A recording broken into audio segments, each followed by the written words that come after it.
Welcome to Self-Hacked Radio, where cutting-edge science meets cutting-edge health.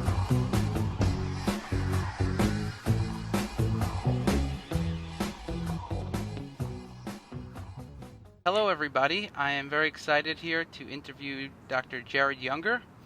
He received his PhD in Experimental Psychophysiology at the University of Tennessee-Knoxville. He completed post-doctoral fellowship at Arizona State University and the Stanford University of Medicine before taking an assistant professor position at Stanford. In 2014, he joined the faculty at the University of Alabama-Birmingham. His goal is to end the chronic pain and fatigue caused by the inflammation in the brain. He is currently funded by the NIH, the Department of Defense, and several nonprofit agencies to develop techniques for diagnosing and treating neuroinflammation, pain, and fatigue.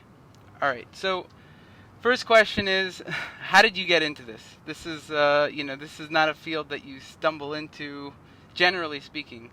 I started in graduate school. I actually started with pain, and the origins of it are pretty unusual. I was in a graduate program that was really big on hypnosis, and I trained under Michael Nash at the University of Tennessee-Knoxville. And what I saw was hypnosis is extremely effective at blocking pain in some people. Like maybe 25% of the population respond really, really well. It's unbelievable what they can tolerate. Above the placebo? Oh, yeah, and it's not related to placebo at all. You can't predict it based on placebo response. It's more about how well they can imagine and how well they can dissociate different parts of their experience, because hypnosis is primarily about dissociation. So it works really well, not a placebo effect. Works averagely well on me, so it was really impressive. But as I went into graduate programs and postdocs and started looking at fibromyalgia, diseases like that, I realized that the psychological approaches could help people cope, but it wasn't fixing the source of the pain. And so I switched over to neurological and hormonal, immunological, so I could try to fix the problem, because that's better, I think, than just teaching people how to cope. So gradually I switched it over from psychology, but I wanted to fix fibromyalgia, and then I got really interested in that group because they were so desperate for treatments, and that led to chronic fatigue syndrome, because most of the people with fibromyalgia also meet the case definition criteria for CFS. So I think if we can fix one, we'll fix the other probably. So those are my two main disorders now. Okay, that's really cool. And so can you tell us about your study on leptin and chronic fatigue syndrome? Yeah. What we did originally is we didn't know. We suspected it was an immune inflammatory driven problem just from looking at other literature. And so we did daily blood draws for 25 days, which no one ever does. So as far as I know, we're the first to ever try this, and people thought we were crazy. You have to use really good nurses and really, really tiny needles to pull this off. But if you're good, you can actually get people to come in every day, and their arms look pretty okay at the end of 25 days, believe it or not. So we took these blood draws, and we looked at 50 different inflammatory markers. And in both chronic fatigue syndrome and in pain, which I haven't published, in fact, actually that was just accepted. That's going to come out probably in the next week. So now we see it in chronic pain, fibromyalgia as well. The same thing. Leptin is the best predictor of good days and bad days. So if the leptin in your blood is high, you're going to have a severe fatigue day or a severe pain day. If it's low, that's a relatively good day. And that's probably the case for at least 3/4 of the people in the study. So the majority show that leptin and pain or fatigue relationship. We weren't looking for it in particular at first, but it came out in both studies, and now it's something we're going to start focusing on because it doesn't look like a coincidence. Something's going on. That's really interesting. So what do you think the mechanism over there where leptin increases, the fatigue scores increase? Now, it's hard to know for sure in humans because we can't do the types of things you can do in animal models, but based on the basic science, I guess the most parsimonious explanation is leptin is a known microglia sensitizer. So if you have microglia cells, so these immune cells in our brain that can easily cause fatigue or pain, if you pre-treat those with leptin and then you introduce those microglia to a trigger, they will activate much more robustly than they would without the leptin. So higher levels of leptin lower the triggering threshold of microglia. Leptin itself isn't enough to activate the microglia. It just sets them up to be more profoundly activated once they are, and it lowers their threshold so they may start to react to stuff they ordinarily wouldn't react to. So that's what we think is happening, is that the leptin levels are fluctuating. When they're high, the microglia sensitivity rises, and then they react to something else, and that exacerbates the symptoms. And so what's causing the leptin to rise? What are big things that cause leptin to rise? Yeah, there's a lot of things. There's a circadian rhythm to it. Eating is a huge, you're going to have a rise in leptin when you eat, because the primary purpose of leptin is to suppress your appetite. It's to control your weight. Now, people develop leptin insensitivity where it stops working and they don't get full, and so they get larger. And as you get bigger and you gain more fat, your leptin levels go up. So obese individuals have much more circulating leptin than non-obese individuals. Now, also, women have 3 times the leptin levels of men, even when you control for body weight and body mass and fat, even when you control for fat. So that's interesting, because I think women are diagnosed with things like fibromyalgia, chronic fatigue syndrome more than men, and that may be one explanation, is their leptin levels are higher, and that starts at puberty.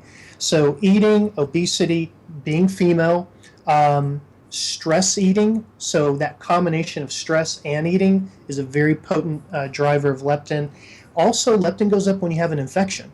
So if you get the flu, your appetite goes down, and leptin actually is part of the sickness response, because the body's trying to reduce the resources that are going into digestion so they can fight off the infection. So there are a lot of triggers to leptin. That's super interesting, because the people that I've seen, I see a lot of people with CFS and these kinds of issues. The issues get worse after meals. It gets worse in the circadian manner also. Okay. Which fits in, and it also, a lot of times these issues are, precipitated by a stressful period, and so stress, eating, and the other thing is carbohydrates make the fatigue worse for for various reasons. I originally had hypothesized that carbohydrates, one mechanism was that carbohydrates, like glucose, they break down into glucose, and glucose suppresses the wakeful neurotransmitter orexin. And I figured, orexin is also suppressed by inflammation, so these people are having inflammation in combination with a carbohydrate meal, suppresses orexin, they get tired. Yes. But perfectly plausible too. In fact, and so we have at least 2 separate mechanisms by which having a high carb meal, especially simple carbs, through leptin, but 2 different endpoints, both ending in fatigue. So yeah, definitely. But the interesting thing is that leptin also suppresses orexin.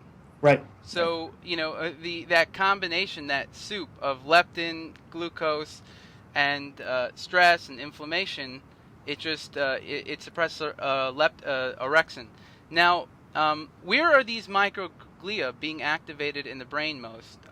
So people with CFS, I noticed, if you look at their symptoms and you look at what different parts of the brain does, I noticed the hypothalamus was, there was problems there. For example, people are having sleep problems, right? The SCN, the suprachiasmatic nucleus, is in the hypothalamus.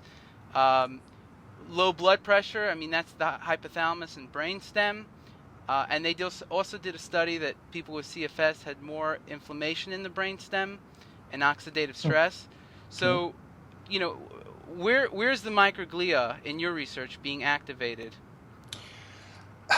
Okay, it's very, very difficult to look at microglia in living humans, and we're actually trying to battle those technical problems right now. Really, the only option we have right now is positron emission tomography, where we use a radioligand that's attached to, a radio tracer that's attached to a ligand that can go at receptors that microglia tend to express when they're activated, but it's not highly specific or sensitive, so it's not a perfect marker. So we only have a general idea of what's going on in living humans. We don't want to just take what we get from the rat research, from rodent research, and just assume that's the case in humans. It may differ.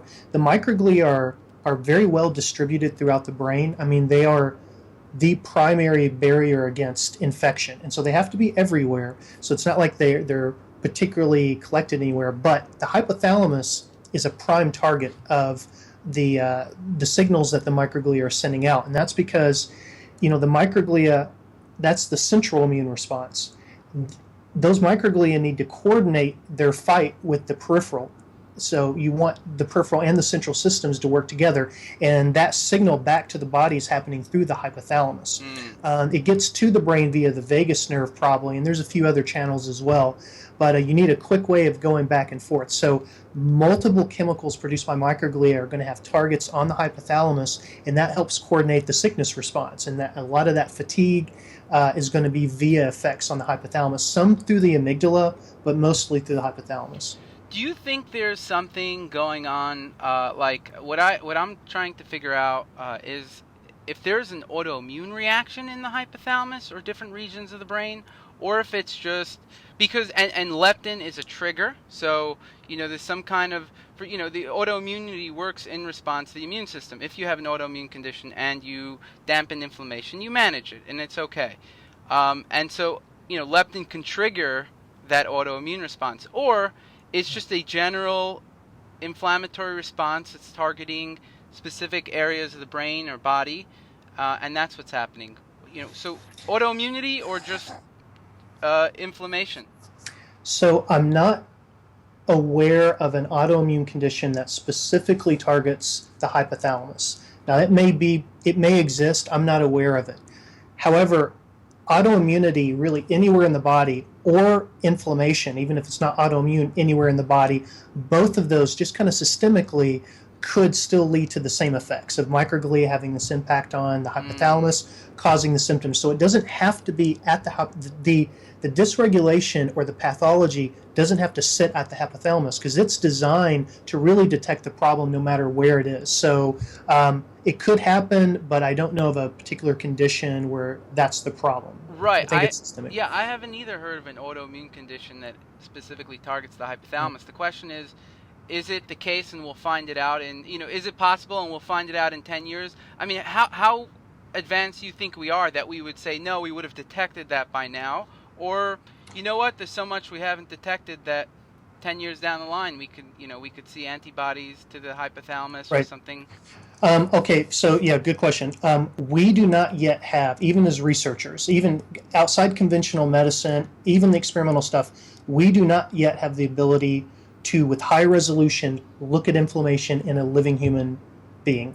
Like I said, the PET stuff, right now that's very nonspecific, and it also has very poor spatial resolution. So we can't say, oh yeah, look, there's something going on right here at the hypothalamus. Now we're working towards that, and many groups are, and we may talk about thermometry later, but that's one way we may get at it, brain temperature. But what we need are more specific. We need tracers that we can inject in someone that can go specifically to a site of inflammation in the brain. Now that's hard. It has to get through the blood-brain barrier, it has to go right at the target, and it has to emit some kind of signal that we can pick up. That is really tricky engineering stuff. We're trying right now, one way we're getting at that is we're trying to find a way to take someone's T cells and B cells out of their body. We then incubate them with a marker that we can then inject, and if someone has severe brain inflammation, those peripheral cells get pulled across the blood-brain barrier. They're normally not supposed to be in the brain, but we think they're getting pulled across, and that's causing a lot of the problems. So then we'll put someone in the MRI, and we can see if those peripheral cells are appearing in the brain. If we're able to show that, that'll be huge. I mean, then that'll start to turn into a diagnostic marker. That's super interesting. What do you? This brings to mind, somebody with CFS or any number of conditions that are chronic, fibromyalgia, whatever. They go to the doctor. The doctor said, they do just the standard set of blood tests. Sure. They say nothing's wrong with you. I think you need to go to a psychiatrist. And they're doing that with just like general markers. Basically, the doctor looks at them and they see, well, you're not going to die tomorrow. I think you're healthy. Go home. What do you think of that? All right. So here's the tricky part. Let's just say, we do this pain. Let's just say fatigue for right now. So people think of fatigue as a disease, or they think of it as a symptom, and it's really neither one of those things. Fatigue is an incredibly general alarm system for our body. and it is really general. I mean, basically, if you're fatigued, the only thing you know is that something somewhere is dysregulated. It gives you no information about where or what system. And the truth is that basically every system dysregulation can eventually lead to fatigue. Circulatory problems, it could be a neurological, it can be endocrine, it can be immune, you can have an infection, you can have anemia. There's hundreds of things that can lead to fatigue.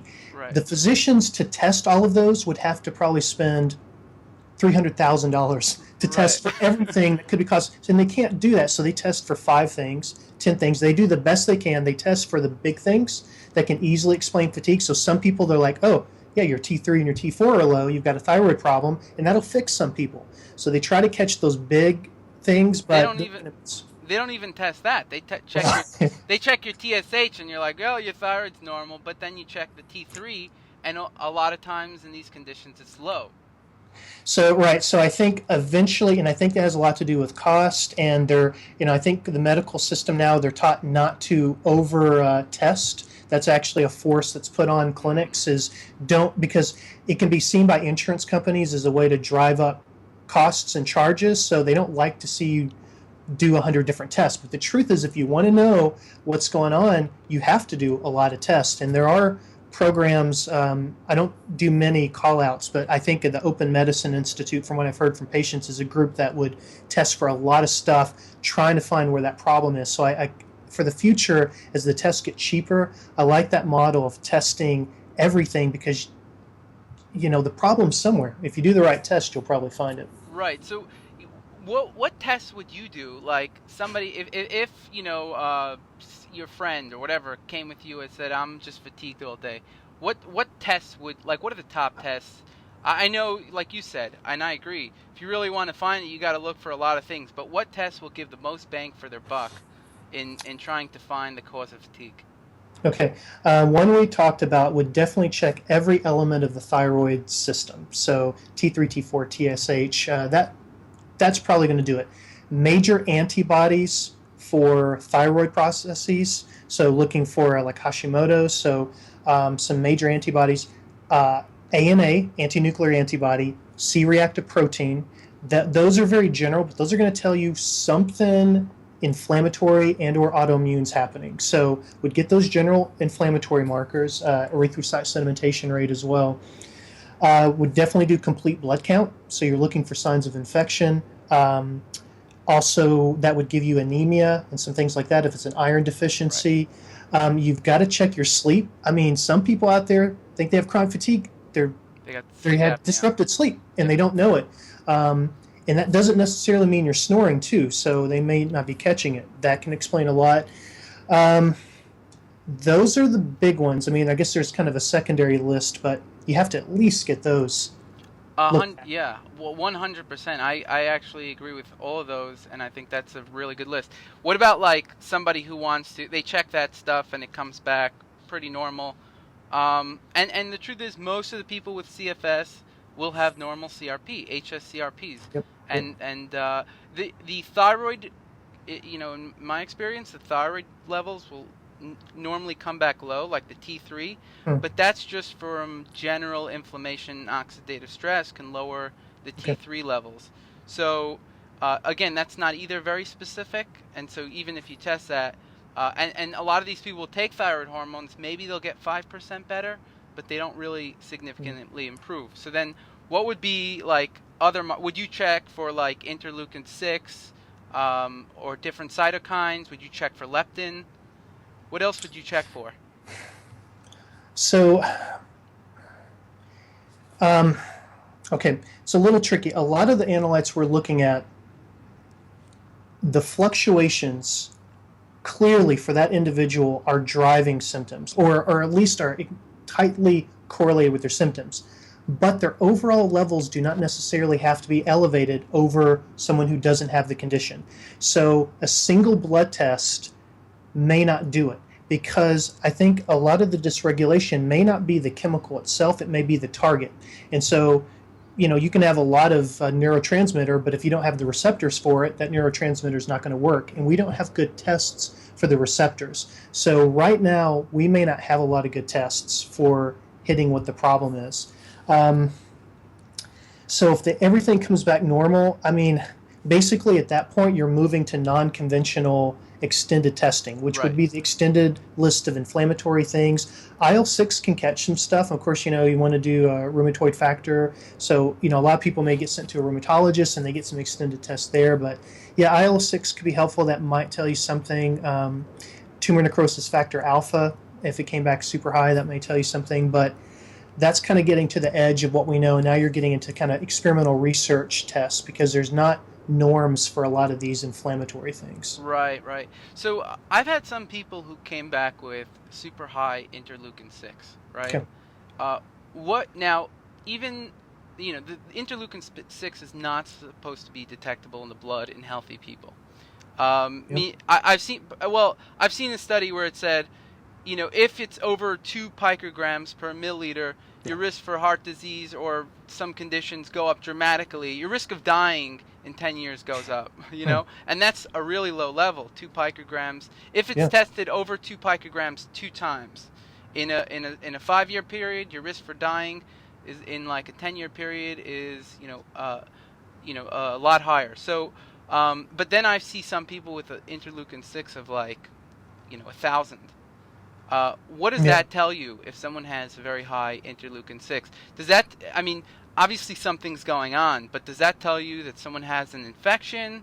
I mean, the question is, how do you take that information and then you try to figure out an underlying cause? Yeah, and I think the really progressive clinicians will probably do a better job at doing that because they have a lot more flexibility. In our research, we have to stay very strict with their protocol, so we don't get to play around with kind of Mm, branching things. But in general, I can say somebody came up with that high level of IL-6. That tells us something serious is going on. We'd have to run some more tests. So we'd run more interleukins, tumor necrosis factor, have to run all the IGs and look for some antibody stuff. I would start to look at gut inflammation and and how do you test that? I don't test that, but there are How would someone? groups Yeah. like Nancy Klimas, I think at Nova Institute, has a series of tests where they can look at the leakage of inflammatory markers from the gut. And I don't know what tests they do. I Mm, should know that, but they have a process to do that. There are also simpler than that are there groups that can test for imbalances of gut bacteria. There are a few that tend to be more inflammatory, and they can tell you if so you basically do like some swabs. You can do mouth, other places, and it'll tell you if there's a dysregulation there. So it could be something where probiotics or something may fix it. So, once you get past the major stuff, there's so many different directions you could go. It's really hard to advise in general. right. But IL-6, yeah, I mean, if I had that, I would start to test a lot of different things and Right. try to figure out what is the source of this inflammation. And you have to test it again because it is kind of an acute thing as well. You want to make sure you didn't have a transient infection. So I'd retest in probably wait a month or so, give everything a chance to calm down, and if it comes back high again, yeah, I'm going to start trying to investigate that. That's really interesting. What about the vagus nerve, right? There's a researcher who thinks that CFS is caused by an infection or inflammation in the vagus nerve. What do you think of that hypothesis? Yeah, so the vagus has a direct line from the periphery to the hypothalamus and amygdala and other aspects of the sickness response. So we know if you cut the vagus in an animal and you give them an infection, you cut off the sickness response. So, and that includes profound fatigue. That's the core of the sickness Hmm. response. So, absolutely, that's a possibility. That allows peripheral infection to make you feel supremely fatigued. So, if there's an infection systemically or in the vagus itself, I mean, the vagus nerve in the periphery branch has receptors for IL-6 Right. and TNF alpha and interleukin 1 beta, I think. So it could be systemic or it could be in the vagus itself. If that were the case, that would be a major problem because then it's sending those, hey, there's an infection, almost in an amplified way. And so absolutely theoretically, that's a plausible idea. We have not confirmed that in humans. It's hard to test, but it's Right. definitely plausible. So that would mean, if you take out the vagus nerve, the sickness response is cut off. So that means that if they are having the inflammation is stimulating the vagus nerve, which would make sense because people with these conditions have lower blood pressure and lower heart rate a lot of times. Sometimes they have higher heart rate. Yeah. But Um, yeah, that gets complicated. I mean, so you're right. And if someone has low blood pressure, especially if they have really low blood pressure, you have to make sure that that's not the driver of the fatigue, because if you're not getting adequate circulation to the CNS and adequate oxygen, you're going to feel fatigued. You should also probably feel dizzy and maybe have some balance things, and then maybe something would happen with your vision. So it would probably be more than just fatigue, but that's the primary one. So you have to check blood pressure. Now, if that still gets below 100 over, like 100 over 60 or lower, especially much lower than that, that could be what's causing the problem. And then increasing your liquids, and there's approaches to handling that. You have to drive up blood pressure. So yeah, it starts to branch in a lot of different cause-effect relationships. It gets complicated. How would you drive up blood pressure? Through salt or what? Yeah, I'm trying to think. This is a known condition, and it's not something I look at, but there are saline solutions that they can take. I think you can drink them, and a certain balance of electrolytes, so it holds on to it instead of just being eliminated very rapidly. So trying to increase the volume of your liquids, that's going to push up blood pressure. And then, yeah, I think sodium and some other electrolytes will hold on to that more. I'm sure there's other solutions. I don't know of a pharmaceutical, though there may be one. I would have to look into that. Right. What about, have you ever heard of the test called visual contrast sensitivity? I don't know. Okay, so it's a test that tries to measure your ability to discern shades of color, and it's supposedly a test that, it's testing like if you're affected by a toxin and it's affecting, let's say, blood flow to your brain and Sure. your optic nerves or whatnot, and so your contrast sensitivity goes down. Okay, so I was curious what you thought of that kind of marker, but yeah. It's an interesting thing. I mean, when your blood pressure to your brain goes down, you do lose color discriminatory abilities. In fact, things tend to get washed out, and in extreme cases, everything goes gray.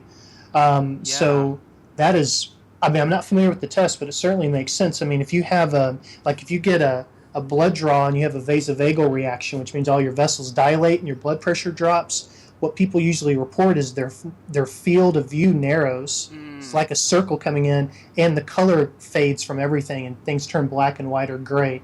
So certainly not that extreme, but the inability to discern between colors could indicate a lower level of that problem. That's really interesting. Now, back to leptin.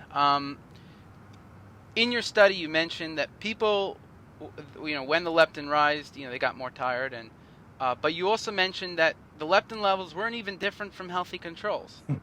But within the people with CFS, when it rised, people got more tired.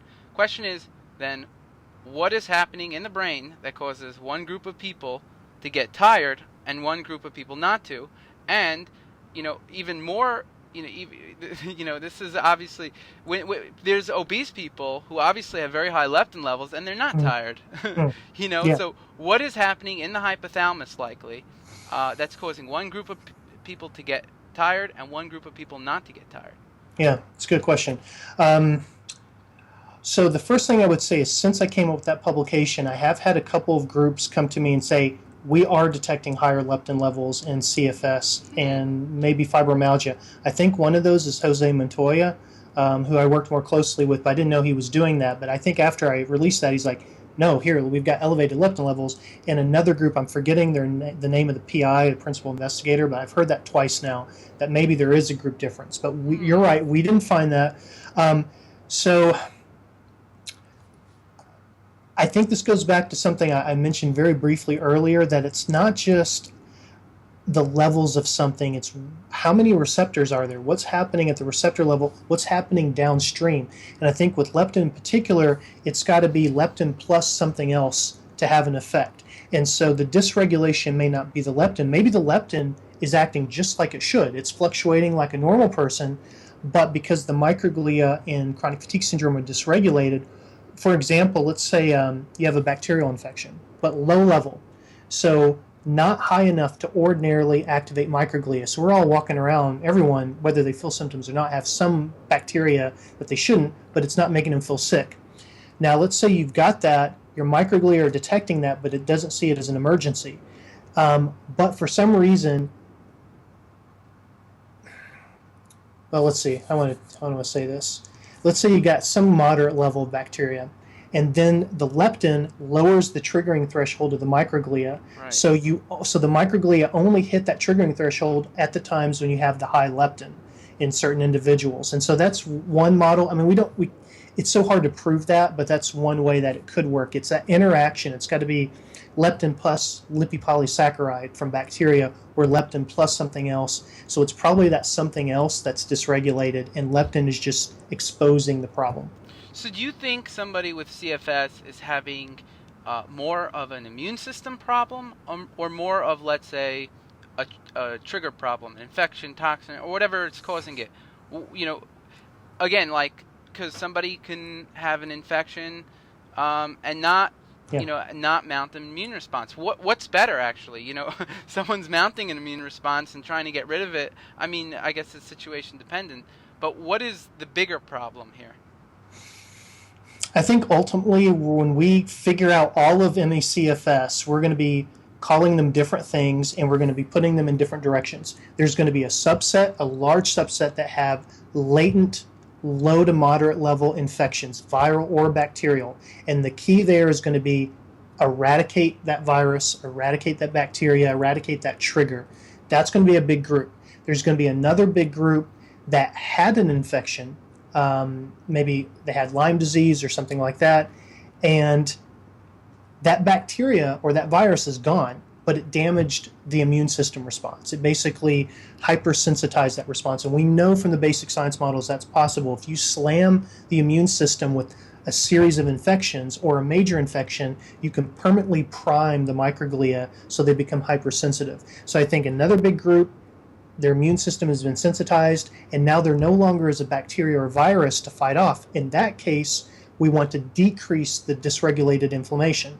And that won't hurt them because there's no virus or bacteria to fight off. So It's going to be both. I don't know the ratios of one to another. I think both those groups will be large, completely different treatment approaches. That's a really intelligent answer.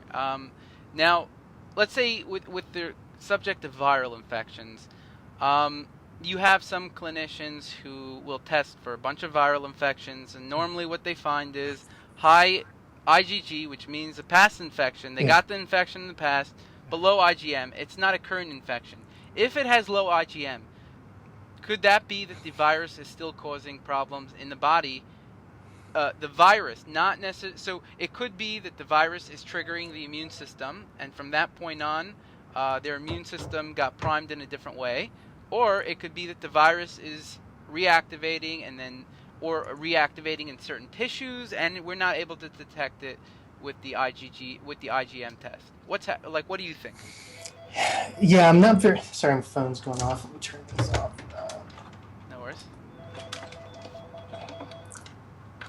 Not everyone knows I'm on a call. Okay, that's fine. Just let it go. Okay. All right. So I'm not an immunologist. I don't know to go down all the paths with the different IGs and kind of what the differences of those would indicate. So, okay. So the problem with the tests is that everyone's had major infections. Right. Something, they've had Epstein-Barr, they've had flu stuff, and so I think the specificity of those tests is pretty low. Like you're saying, what information does that provide? It's pretty low. It doesn't tell you what's going on. I mean, something happened in the past doesn't mean it's driving the thing. So I don't know how helpful that is. It would be more helpful if somebody came back with a clear viral titer that was positive. And so I kind of like the idea of testing for the viruses and bacteria themselves. That gives you more interesting information. So if you come back and you have a high level of current EBV, hey, you got something you need to treat. If you take the test for Borrelia for Lyme disease and it comes back that you have it in your system, that's more clear stuff. So I'd encourage people to get that tested if they're going to go that direction. After that, I don't know how to distinguish, with the antibodies. It may or may not be driving the symptoms. So I think what's interesting in those cases is to track it longitudinally if you can. And I'm a really big fan of longitudinal testing. I think one shot, you don't know if that's noise, you don't know if that's transient, and then try to track your symptoms and look at periods when you have bad periods, and then good periods, like maybe 6 months later, maybe you're feeling a little better or worse, and then seeing if that's predicting or if that's moving with that, and then it may give you some information about whether it's actually related at all to the problem. Yeah, that's a really good idea. I mean, the only problem with that is, I guess, the expense. But that's a problem in general with people who are having these chronic issues that are not clear cut. To really, you have the people who will just live with it and that's it. They'll, whatever, they've come to terms with it. And then there's the people who want to do whatever they can. They'll take whatever test they can, but that's really expensive. So it is very difficult. Now, what about, you touched upon this. Let's say there's a lot of people who think they have chronic Lyme, and the CDC says there's no such thing as chronic Lyme, yet the conventional scientific establishment does realize that in 10 to 20% of the people who get Lyme disease have residual symptoms, even though they get rid of the bacteria. So what do you think is going on there? You think the immune system was primed, and now it's just not shutting down? That's exactly what I would suspect. I agree that maybe the name chronic Lyme, they don't like that name because it suggests that the bacteria itself is dormant, right, now become resident in the body, and that probably is not the case. And maybe possible, usually that wouldn't be the case. So yeah, we kind of need better terms for post, and I think there are old terms for this, for kind of like post-viral kind of immune sensitivity, right, something like that. The thing is that there's no, well, and that's bacterial, but viral or bacterial. right. The thing is that our body reacts very similarly in terms of central nervous system to a huge number of viri, a huge number of bacteria, and other things as well can release lipopolysaccharide, so not just viruses and bacteria. So I can't think of any particular reason to focus just on the bacterias that cause Lyme disease. I think we need to think broader. Let's not demonize that one thing. It could be the influenza virus you had 3 years ago. It could be the Epstein-Barr virus thing you had a long time ago. It could be something that we don't even really think of. So I do think, and we certainly know from the rodent models, that it's possible for, like I said, these immune hits, especially if they're severe or repeated too close together, or possibly if you get immunizations. I don't want to get into the immunization debate, but experimental immunizations may stress that immune system as well and could do that too. I think it's definitely possible that some people are walking around, they had a major infection, and now they're chronically experiencing the symptoms that, like they have the flu, because the immune system is sensitized. Yeah, absolutely. Yeah, I agree with that 100%. What do you think of the idea of people having latent infections that could possibly be covered by biofilm?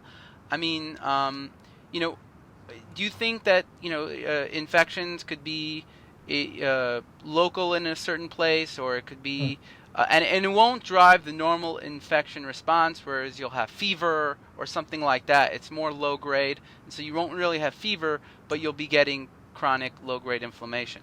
Yeah, it's an intriguing hypothesis. It sounds possible. Definitely nothing that I'm looking at, and there's other groups that are really looking at the is there a virus or bacteria currently present? And so I'm glad that there are people looking at that. But if it's not systemic, to prove that, Right. because you have to find, you'd have to extract material from the place where that Right. problem is. If that's in the CNS, there's no way. You can't. You can't justify it. It's too Right. dangerous. So no one would do that unless you have epilepsy and you're having surgery anyway. It's a no-go.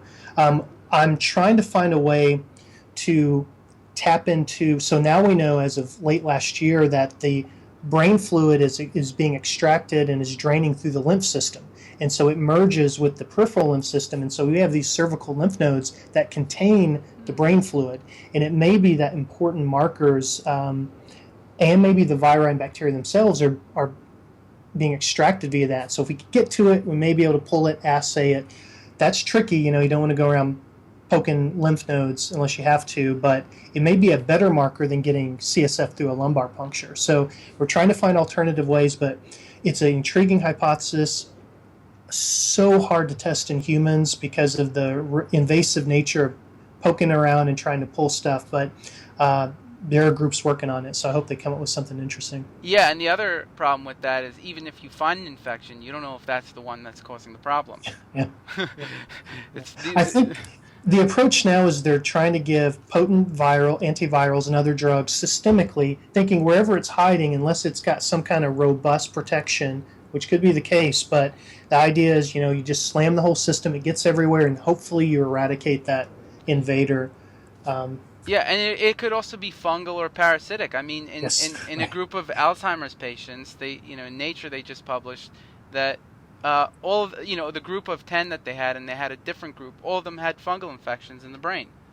So, and they only were able to figure that out because they died and they were able to do, an autopsy. But how do you figure these things out, in someone who's, you can't do brain surgery or anything like that. So there's no reason to look at their brain. Fortunately, people virtually never die of anything like fibromyalgia and ME/CFS. So that's one good thing to say about the disorders. But yes, that means it's very hard. We can't really do post-mortem stuff because when you get access to those brains, those people died for other reasons, and that can confound, it makes the analyses really tricky. So yeah, very tough. Those of us who research this area, we realize that we got to test things indirectly. We've got to try to build a case with a bunch of indirect stuff. Hopefully there'll be a technical breakthrough where we can directly assess these things, and we're trying it, but yeah, it's tough. So how can the information that you've obtained about leptin, how can that be used for therapeutic purposes? I know you're using it, probably the main purpose is to try to see, okay, once we know leptin is elevated, let's try to figure out the next step. That's probably something you guys are looking into. But is there anything that people can do with the information on leptin? A little bit.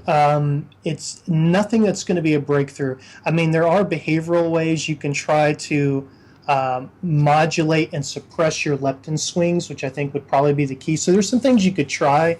I don't know if it's going to be a huge difference. But for example, the amount you eat. Right. You talked about the carb balance. So if you do things that have a kind of high glycemic index, so things that are rapidly digested, that's going to cause these leptin spikes. And so you're probably going to want to avoid those leptin spikes. So taking things that metabolize or broken down more slowly, much less sugar, not taking in inflammatory things at the same time you're eating. So again, low sugar, like hopefully under 20 grams a day, which is really hard in the United States, but that's probably what you want to go for. I think low omega-6s, so some bad oils. I think I'm not too familiar with that, but so a good balance of oils, taking in the anti-inflammatories at the same time, not stress eating, like not eating the junk food because you've had a hard day, because those things compound each other. Reducing the body fat will lower the leptin levels. That could help, but that's tough to do. That's diet, and the exercise part, is particularly tricky and maybe impossible for a lot of people. So we've lost that kind of typical recommendation.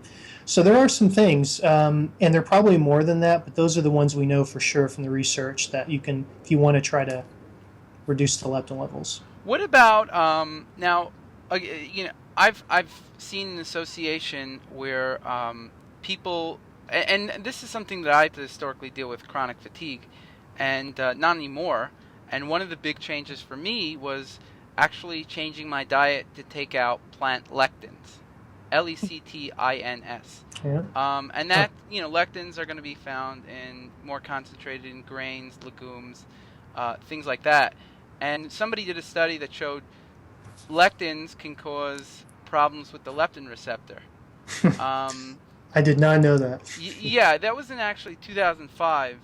Someone did a study, but that was actually associated. Those problems with the leptin receptor were associated with obesity. And then because I actually figured out lectins were the were a very significant cause of my issues by just doing experiments with diet and looking at Good. what were the common variables here. And then I found a study that somebody did with 800 people where the people went on they avoided lectins, and these people had autoimmune conditions, and their TNF went down. And according to this, physician researcher, all the patients that he studied that went on his diet, their autoimmune conditions went away. Now, I have my experience. He's got his experience. I mean, obviously, this has to be replicated, and obviously, it doesn't work for everybody because, again, there could be many, many different causes. If someone has a chronic infection, it's not going to make a difference if they stay away from lectins. So that's where it gets complex. But have you seen anything with regard to lectins and CFS, or? I know I wasn't familiar with that line of research. I would say more globally, though, and I'm sure you know this well, that the first place to start checking if you have a chronic disorder is the diet. And Right. there are almost immeasurable number of things that could be triggering. And people, I don't know, they may not think to check their diet if their symptoms aren't in the gut. So maybe they think diet if their stomach hurts, but, they have kind of gut problems. But if they have fatigue, they're like, that's too far removed.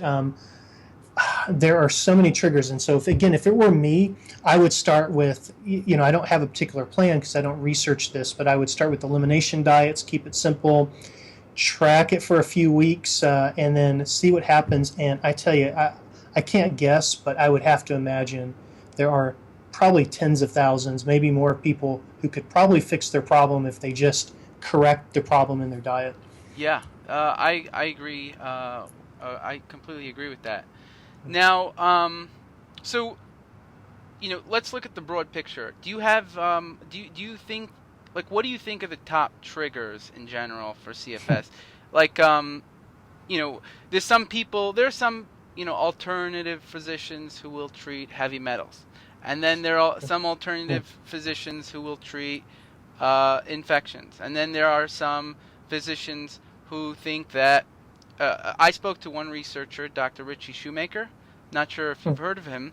He tests people with CFS, and he found in his cohort, in his group of people with CFS, every single one of them had problems from water damaged buildings. Now, I happen to think that the people he's getting are the people who are gravitating towards his work. Okay. So that's, again, these things need to be replicated by different groups of researchers and different cohorts of people. But, what do you think of, let's say, mold or water damaged buildings as a trigger? Have you looked into that at all? No, so I don't do a lot from epidemiological or trigger base because I do also research Gulf War illness, and that's the big question with GWI is what caused all these soldiers to have these symptoms? Was it the immunizations? Was it the diesel fires because there are all these oil fires? Was it mold in the sand? And there are other groups that really look at the triggers. I'm kind of more treatment, and that may sound ironic. It's like, how do you know what treatment unless you know what the cause is? But there are some treatments you can do without necessarily knowing the exact trigger because they all kind of converge at some point. You can treat that bottleneck in the system. So I don't know a lot about the causes. I don't rule anything out because, again, like I said, fatigue is such a general alarm system that if you had high levels of heavy metal, yep, your fatigue is probably going to be the first place you notice that. The mold stuff, yeah, absolutely. I mean, if you're exposed to mold and that's one you're particularly sensitive to, that's going to be treated as a major infectious agent or invader. Right. That's going to evoke a sickness response and an immune response. So, food, mold, really, most of the things that I've heard are completely plausible. I think they're going to differ in terms of how many people have their symptoms explained by it, but they're all worthy. Again, if it were me, those are all things I would try to check if possible. I mean, the building stuff is tough if it's your work or your home, but, right. But yeah, you can do tests on, you can do pretty relatively cheap tests in your work area to check for mold, $150, and It's pretty good test. But yeah, I mean, I agree with you. It's the problem with this condition. I mean, you're focused on the biology of it, what is going on, and so that's really super important. And then there's other people who are focused on the Yes. triggers, and that's also important. But both are really important because even when you know the triggers, you can't completely get away from mold. So you have to Right. try to see what's going on in the body so that you can fix it in other ways. Yep. Yeah. Exactly. Now, here's a question. I'm not sure. Again, I'm asking you some questions that are outside of your research domain, but Okay. you can just say I'm not sure, or you can just take a stab at it. If someone takes, let's say, here's an example. Let's say somebody takes an antifungal drug, let's say fluconazole, and they Mm. get, which is not supposed to cause significant side effects, and they get a severe reaction. People will identify this reaction as a Herxheimer reaction. Mm. Meaning, Mm-hmm. yeah. Mm-hmm. Do you think? I mean, do you think that if someone does that and they get a severe reaction, do you think that indicates that maybe they have a fungal problem? How do you know what a Herxheimer reaction is versus a side effect? Yeah. I don't have a lot of experience with the time frame. Here's my guess, and you have to tell me if you've heard stuff that would conflict with this. I mean, the idea behind that is you get a massive die-off, and you've got basically a release of probably endotoxins, Yeah. maybe some other stuff as well. So Exactly. for me, if I were seeing that and trying to figure that out, it would be more about the time frame, I think, because if the drug you're giving is that effective at causing a massive die-off, then it should be doing a good job of eradicating the problem. So that reaction should be fairly transient. I don't know how long, but I you see. know, I think if you're still getting that into your second month, Right. that's suggesting to me that, I mean, those things should be dead by now, and those endotoxins should have been eliminated. So that's where I'd start to get suspicious that it's not a die-off; it's actually some side effect of the drug. But not being a clinician, not dealing with that, I can't say with 100% certainty. But that's what would make me curious. Is the Yeah, time frame. that's a really smart answer. So have you looked in, like, are you aware of any areas of the brain that are particularly hit by these issues, or in your research it's just general microglia activation in the brain, central nervous system? There are a few. I mean, we talked about the hypothalamus. Yeah. That's a major one. The amygdala is probably the Oh, second most. Definitely direct connections and interactions of inflammatory cytokines on the amygdala cause a lot of the dysphoria. So mm. mood, motivation, when those go down, when you have high inflammation, that's via the amygdala, Also hippocampus. the hypothalamus controls mood and Yeah, oh, motivation. sure. Yeah, there's major Right. hormones related to motivation there. So you get a dual hit there. And then the rostral anterior cingulate cortex is probably the fourth major target of some dysphoria. Probably dorsolateral prefrontal cortex as well. So there's probably about 5 places that I think are particularly strong targets. And through those 5, you can explain basically all the symptoms: fatigue, pain sensitivity, mood decrease, dysphoria, motivation stuff through Right. those. Yeah. And what about the very common symptom that I've seen? I don't know if, and you could tell me if you've seen this in people with CFS, is lower blood pressure. Is that a marker you've seen, number one? And my explanation is that the inflammation in the brainstem, there's these H1, H2 receptors, the histamine H1, H2. They respond to inflammation and they lower the blood pressure. Is that something you've seen though? People with CFS have lower blood pressure? Yeah, I mean, I looked at a few today. We're selecting some people for our secondary study, and some of the resting blood pressures were ridiculously low. I mean, I was asking my research assistant, can this person actually stand up with this? Because I would faint if I had a blood pressure that low. If I stood up, I'd be on the ground for sure. I mean, Right. talking about below 100 systolic and below 60 diastolic. Just, I don't know how you get blood up to your brain, and sometimes a lot lower than that. So I have not done, I don't know the frequency or I guess the incident rate, or I don't know what percentage of our participants have kind of abnormally low blood pressure.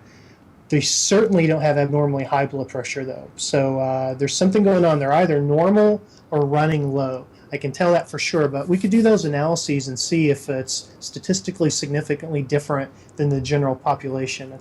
There's something going on, though. You're right. I'm seeing low blood pressure way more than I would expect from a general population. So Right. for some people, there's a relationship. Because you would normally see higher blood pressure in people who have Exactly. standard, whatever. If people in America are suffering from hypertension.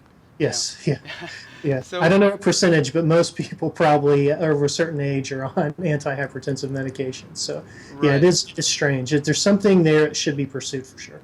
Right. Now, back to this other. So this researcher, Dr. Richie Shoemaker, who tests people with CFS, he found certain inflammatory markers elevated in people with CFS and people who were hit by mold. And that includes TGF-beta1, MMP9, C4A, C3, and C3A.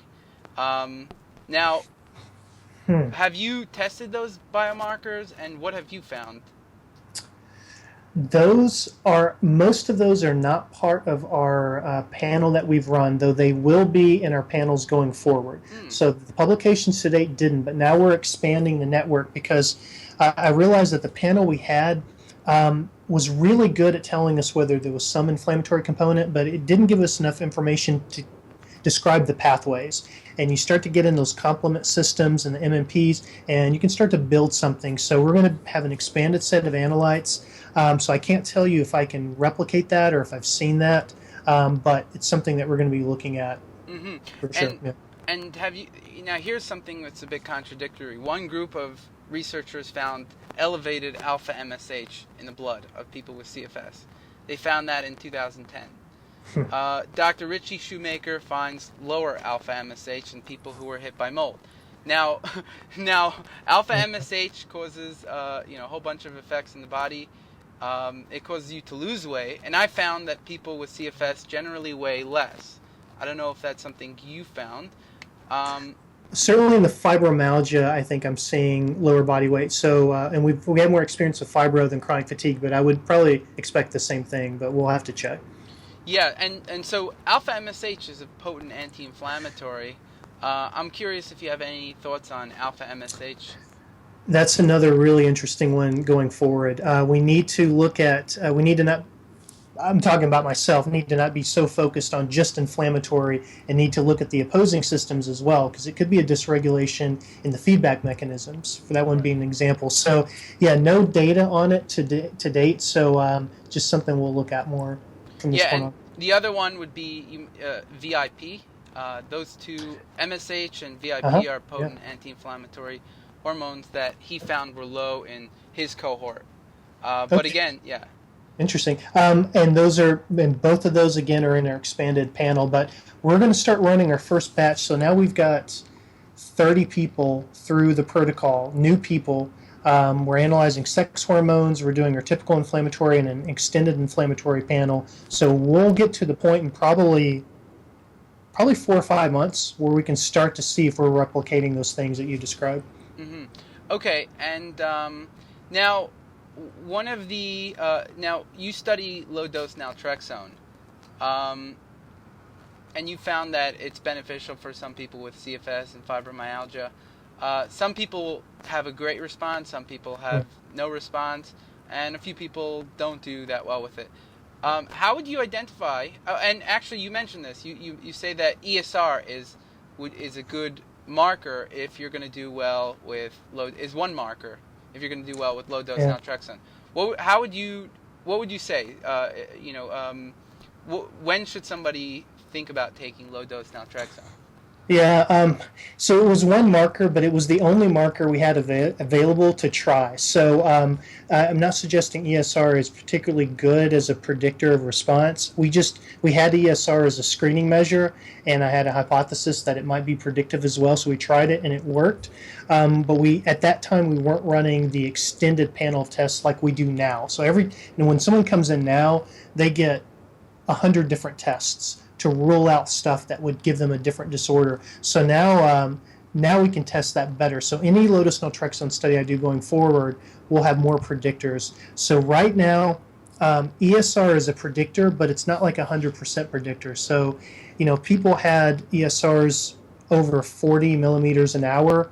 they were really strong responders to LDN. That didn't mean people had no response below that. It just meant they had a super powerful response if they were above that. So that alone can't tell you whether someone's going to respond or not. We're looking at IL-6 and things like that now, and actually have a postdoctoral fellow, Luke Parkitney, who's looking at what happens to these cytokines when you start taking LDN, and he's finding drops of several inflammatory cytokines. I think IL-6 being a big one. I think tumor necrosis factor alpha was another one. He found about 6 or 7. I'd have to check that to get the list. So there may ultimately be some predictors, but right now it's too early to say take this test to know if you're going to respond or not. That's super interesting. Okay, yeah, we're out of time here, and okay. You've been super helpful, and I really appreciated this interview. Sure. Where can people find you and and read more about your work? Yeah, so I'm trying to be really good at getting information out as we're doing it. That's one of my goals for 2016 is to get the results out to everyone. So we do have a Facebook page where I try to post up-to-date stuff. Don't have the link here, but if you do Neuroinflammation, Pain, and Fatigue Laboratory, you can find that. We have a web page. Just search Jared Younger, Neuroinflammation, Pain, and Fatigue. There's a newsletter people can sign up for. Those ways people will get most information. I'm doing Q&A sessions once a month, just people asking me questions, whoever wants to. You can find that on a YouTube channel. Just put in my name, Neuroinflammation, Pain, Fatigue. So those are probably the big ways. And I'll start to do little mini videos where we're showing our projects. Like, here's the scanner, here's what we're getting. So we'll be putting more stuff like that out. So there's a few different ways they can follow the lab. Awesome. Thanks so much. And it's been so informative. I really appreciate it. All right. Have a great day. All right, you too. Bye-bye. Bye.